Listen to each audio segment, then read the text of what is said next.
So here we're enjoying the company of some geese at Bamboo Grove here in Rajgiri, Bihar, at the original Buddhist monastery location. And a couple of the geese, they look like they're napping or meditating themselves in contemplation. One is sitting here beautifully, it looks like closed eyes, and then another one is standing in a one-legged pose with her head over, over her back and wings. And in this one-legged posture, it just makes me think of the ascetics in India, like the sadhus.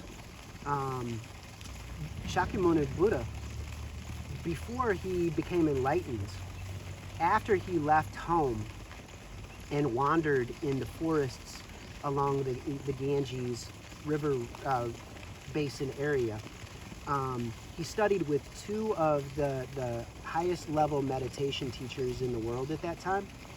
And one was, I think the name was Ramaputra, and then the other one was Kalama or something along those lines. Forgive me for my errors with that. But anyway, after he learns these meditation techniques from them, which were the jhanas, absorption meditation states, he mastered all 8. Technically there are 9 because the 9th would be attaining nibbanic bliss, and that's associated with the unborn, the undying, that which does not beget nor is begotten, a sea of infinite bliss, that which cannot be described. It can only be tasted directly or known directly through experiential knowledge. So Siddhartha Gautama, he learned these techniques so masterfully that both teachers asked him to become a co-teacher or even to teach them. But Siddhartha, he felt that there was more to be attained because he realized he had not attained true liberation from the base instincts, from the lower self, so to speak. I know I'm oversimplifying, but so he goes off further into the forest and begins practicing intense asceticism. He would do things like he had a number of companions, and there was a huge forest movement, so people are practicing all types of things. They were sitting around fires on hot days, sweating.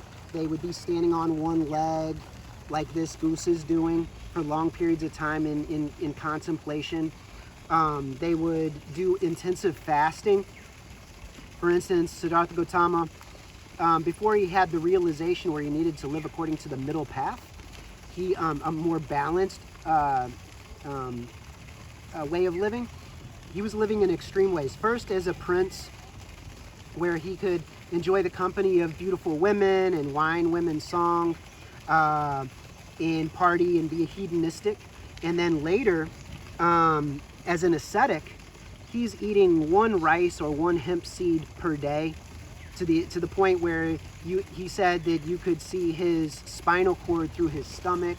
He lost all of his bodily hair. His skin became blackened. He became weak and emaciated. He would use the restroom and he would fall over onto his face.